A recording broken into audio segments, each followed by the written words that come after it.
자, 여러분 안녕하십니까? 반갑습니다. 회공무 이동우입니다. 훼손지 정비사업을 공동 구매하는 곳, 그리고 또 훼손지 정비사업을 공부하는 곳, 주민들의 모임 회공무입니다.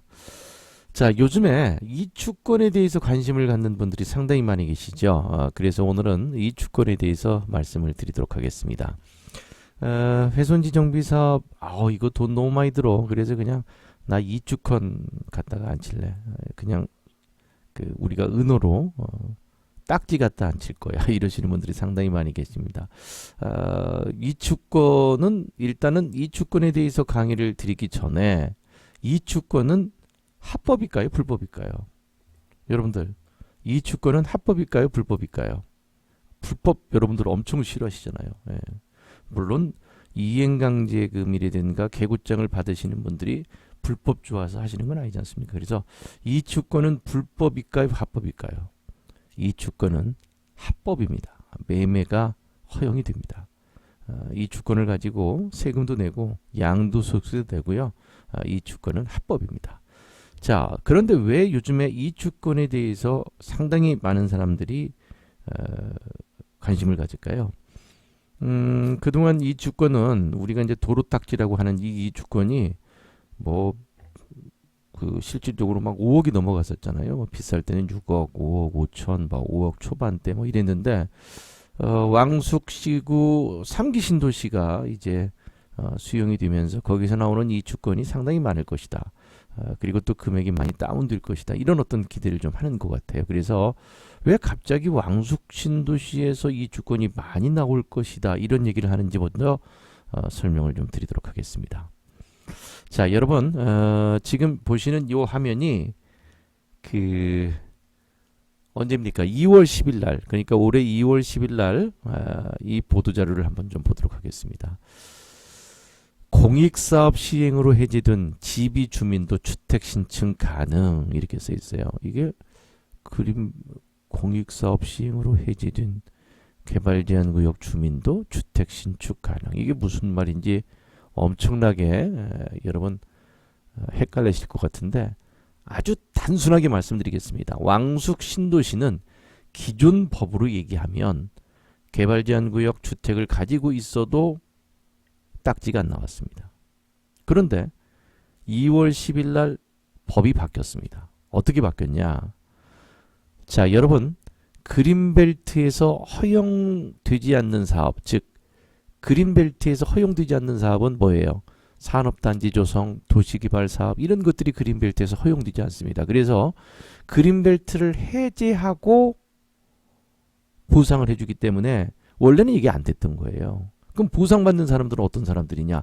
그린벨트에서 허용되는 사업이 진행됐을 때 도로, 철도 사업, 가스 공급 이런 사업은 그린벨트에서 허용되는 사업이다 보니까 도로라든가 가스 공급 이럴 때는 주택을 가지고 있는 사람들이 도로딱지가 발생이 되는데 이게 도시개발 사업에 의해서 수용되고 이런 사람들은 원래 안 됐습니다. 그런데 그린벨트가 해제된 개발제한구역 주민도 이제 주택 신축이 가능하다. 즉 이 주권이 발생이 되는 겁니다. 그러니까 여러분들 복잡하고 어려우면 단 이것만 생각하면 됩니다. 원래 신도시 수용되면 딱지를 안 줬었는데 이제 왕숙 3기 신도시는 딱지를 준다, 이렇게 생각하시면 됩니다. 그러니까 많은 사람들이 어떻게 됐어요? 이 주권이 꽤 나오겠네 이렇게 기대를 하면서 난 훼손지 정비 사업 안 들어가고 그냥 이 주권 안 칠 거야. 용마루 딱지는 아니에요. 도로 딱지 안 칠 거야. 이러시는 분들이 많이 계시는데, 자, 그러면 이 주권에 대해서 간단하게 체크를 좀 한번 하도록 하겠습니다. 그린벨트 지역에서 공공사업이나 수용을 당한 주민들이 그 지역에서 땅을 매입하여 건축을 신축할 수 있는 권리다. 헌집을 헐고 인근 지역에 새집을 지을 수 있는 이주권, 즉 일종의 건축 권리증이라고 표현을 합니다. 공용시설의 수용이나 도로, 철도, 정부의 공익사업으로 인해 철거되는 원주민 소유 건축물에 대한 일종의 권리 보상인 것입니다. 이 주권은 원주민이 건축할 자금 능력이 없어 전매하는 경우가 대부분입니다. 그리고 이 주권을 매입할 때는 반드시 최초 원주민을 입회시켜 매매 계약을 체결해야 합니다. 네. 일반적으로 이 주권은 원주민이 해당 시, 군, 구에 이축 허가와 함께 집을 지을 위치를 제출하여만 건축 허가가 나온다는 사실에 유념을 해야 됩니다. 원주민 명의로 건축 허가를 받고 건축물을 완공 후 이전 등기하는 형식이 되겠습니다. 최초 계약 시 원주민과 매입가가 쌍방의 매매 조건을 세밀하게 정해야 됩니다. 원주민이 건축 허가까지 해주고 소유권을 이전해 준다는 등의 조건부 계약을 특약사항을 잘 정리를 해야 되는 겁니다. 지역에 따른 이축 기준이 다를 수가 있으니까 소재지, 관할, 설계사무소에 상담받아서 정확하게 짚고 넘어가는 것이 가장 현명할 수가 있겠지요. 자, 그러면 이축권의 종류는 뭐가 있을까요? 제일 먼저 공공이축권이 있습니다. 일명 도로딱지입니다. 조금 전에 말씀드렸던 왕숙, 신도시 이런 것들이 도로딱지예요. 공익사업을 위한 토지 등의 취득 및 보상에 관한 법률에 따라 공익사업의 시행, 도로개설, 공원 조성, 이제는 뭐 이제 뭐 수용, 도시, 신도시 뭐 이런 것도 되겠죠. 철거된 경우로서, 그런 것 때문에 철거된 경우로서 공익사업의 사업 인정 고시 당시에 해당 주택 소유와 관계없이 철거일 당시 소유권을 확보한 토지를 말한다. 이게 이제 공공이축권, 도로딱지가 되겠습니다. 두 번째는 제2주권입니다. 제2주권은 뭐 해당되는 경우가 많이 없어요.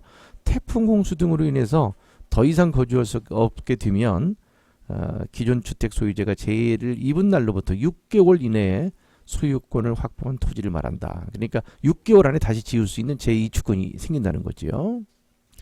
자, 세 번째 일반이주권. 요건 이제 용마루 딱지라는 거예요.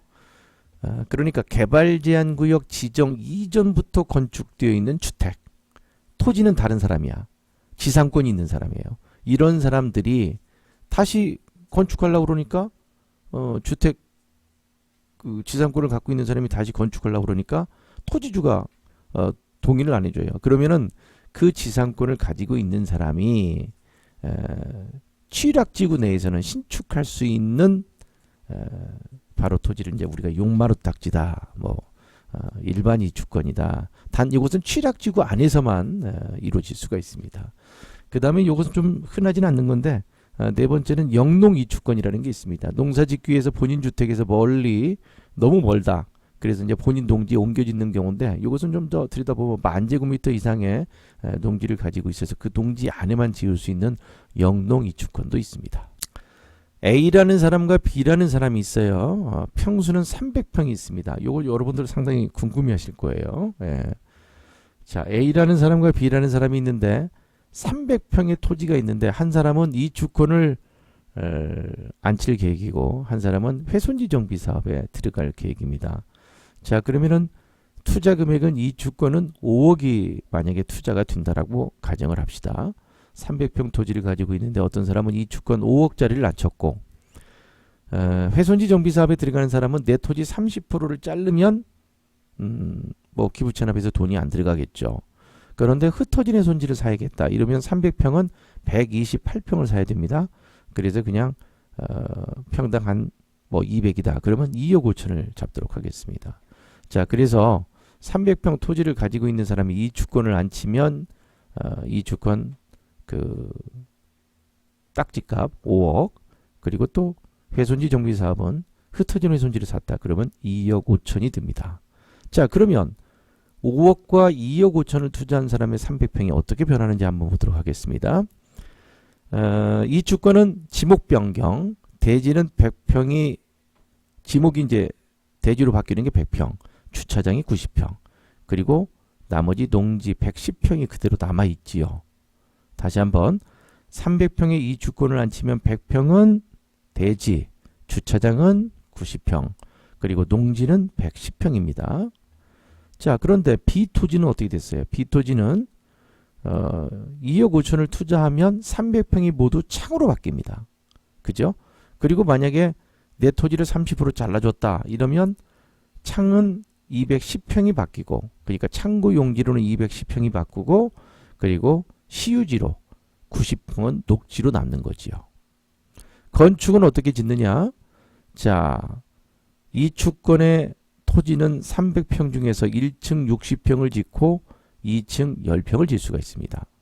그런데 B토지는 1층에 만약에 이제 그 내 토지 90평을 만약에 기부 체납했다라고 하면 1층에 126평, 2층에 126평, 그리고 고는 10m를 지을 수가 있습니다. 다시 한번 흩어진 훼손지 2억 5천을 투자했다 그러면 1층에 180평, 2층에 180평, 총 360평을 지을 수가 있는 거지요. 임대 종목은 뭐 용마루가 아니라 이 주권을 안 친 곳은 식당, 카페, 상가 뭐 이런 것들 할 수 있어요. 그런데 훼손지 정비 사업에 들어간 토지는 물류창고, 사무실, 휴게실 이런 것들을 좀 할 수가 있습니다. 건축 공사비는 뭐 굳이 제가 따지지 않도록 하겠습니다. 왜냐하면 건평에 따라 다르기 때문에. 자, 그러면 장점. 이 주권이 들어간 곳의 장점은 대지가 100평이 생긴다. 상업시설이 가능하다. 훼손지 정비사업에 들어간 것은 건폐율, 용적률이 좋답니다. 그리고 임차인을 한번 분석을 하도록 하겠습니다. 임차인은 임대료가 어디가 좀 더 많이 받을 수 있을까요? 이 주권을 안 친 곳은 일종이기 때문에 임대료 부담이 압박이 좀 심하다. 이게 무슨 말일까요? 대부분 식당이나 아니면 거기서 무슨 편의점이나 뭐 이런 것들을 하는 곳은 임대료에 대한 부담 압박이 좀 있다라는 얘기입니다. 즉 편의점은 반드시 그 임대 공간에서 이익이 발생이 돼야 되고 식당도 반드시 임대하는 그 공간에서 매출이 오르고 뭐 직원들의 급여라든가 이런 것들이 다 나가야 되기 때문에 임대료를 내는 사람이 너무 많이 부담을 시키면 임대료 부담 압박이 좀 심하다 이런 얘기고요. 물류창고는 안정적인 회사가 좀 많이 있는 편이죠. 왜냐하면 그 물류창고 내에서 매출을 올리는 게 아니라 무슨 쇼핑몰이라든가 서울 본사라든가 뭐 보관창고를 쓴다든가 그리고 또 유부를 돌아다니면서 무슨 뭐 배송을 한다든가 아니면 거래처에 납품을 한다든가 그렇기 때문에 어떻게 보면 뭐 약간 깊숙이 들어가 있는 물류창고에서 뭐 임대료가 막 200만 원, 300만 원이라고 해도 별로 부담 없이 내는 회사들이 많은데 식당 하면서 무슨 평당 10만 원, 뭐 15만 원, 20만 원 달라고 그러면 조금 부담스러워하는 경우도 있다. 뭐 이런 것들은 좀 참고하시라는 거죠. 자, 그리고 단속 상태가 만약에 지금 현재 내가 가지고 있는 창고가 만약에 개고장이 나오고 그리고 현재 단속에 걸렸다. 이런 사람들은 훼손지 정비 사업에 들어가면 계속 사용할 수 있다는 장점이 있습니다. 그러나 만약에 그런 사람들이 이 주권을 안 차겠다. 이런 경우는 이제 원상복구를 하든가 아니면 이행강제금 한번 맞고 기다렸다가 이 주권을 좀 안 채야 된다든가 이런 어떤 차이가 있지요. 만약에 지금 단속이 되지 않았다라고 해도 훼손지 정비 사업을 들어간 사람은 접수가 됐기 때문에 단속에서 제외가 되고 그리고 4년 5년 쓰다가 건축을 할 수가 있는데 즉 이 주권을 안 치는 사람은 이 주권 안 칠 때까지의 그 공백을 원상복구 또는 이행강제금 부과 아니면 조마조마 이걸로 가야 되는 그런 차이가 있습니다. 자, 어떻게 나름대로 열심히 분석을 했습니다. 자, 그래서 조금 더 쉽게 도표를 만들었습니다. A라는 토지와 B라는 토지. 자, A라는 토지를 보시기 바랍니다. 이렇게 되면 300평이었을 때 대지가 100평으로 바뀌고 주차장이 90평으로 바뀌고 농지가 110평이 남는다. 그리고 건축은 건평 70평 그리고 이 주권은 5억 이렇게 든다. 뭐 이런 얘기고요. 자, 그리고 창으로 바뀌었을 때 훼손지 정비 사업에 들어간다라고 하면 건평 360평, 흩어진 훼손지 128평, 2억 5천을 투자했을 때 이렇게 이렇게 바뀐다는 거예요. 자, A라는 토지는 1층에 60평, 2층에 10평 이 정도의 건축물이 생기는 거고 B라는 토지 훼손지 정비 사업에 들어가면 1층에 180평, 2층에 180평, 층고 10m 이렇게 생긴다는 겁니다. 그리고 이 주권은 위에는 5억 훼손지 정비 사업에 들어간 것은 흩어진 훼손지를 했을 때 2억 5천 5억과 2억 5천의 차이가 있습니다. 이런 차이 여러분 단순 비교이긴 합니다만은 어떻게 좀 감을 좀 잡으셨는지 모르겠습니다. 자, 오늘의 결론 이 주권으로 갈 것인가 흩어진 훼손지 정비 사업으로 갈 것인가 이것은 내 땅의 토지 위치에 따라 다를 것 같아요. 내 거가 뭐 평수가 좀 작은데 정말 요지에 있다 이러면 뭐 이 주권도 생각해 볼 필요성이 있고요. 내 토지의 위치상 이 주권을 안 치는 것보다는 물류창고나 창으로 바뀌어서 정말 그 건폐율, 용적률을 많이 높여서 공간을 많이 차지하고 있으면 임대가 유리하다 이러면 훼손지 정비 사업에 들어가는 게 좋을 거라고 생각이 듭니다. 네. 자, 글쎄요. 유튜브 영상 많이 도움이 되셨는지 모르겠습니다. 개발 제한 구역 주민 여러분들을 위해서 항상 노력하고 있는 회공모 이동우였습니다. 구독하기, 좋아요 눌러주시면 힘이 된다는 거 아시죠? 예, 여러분 고맙습니다. 오늘은 이 주권에 대해서 말씀을 드렸습니다. 안녕히 계십시오. 감사합니다.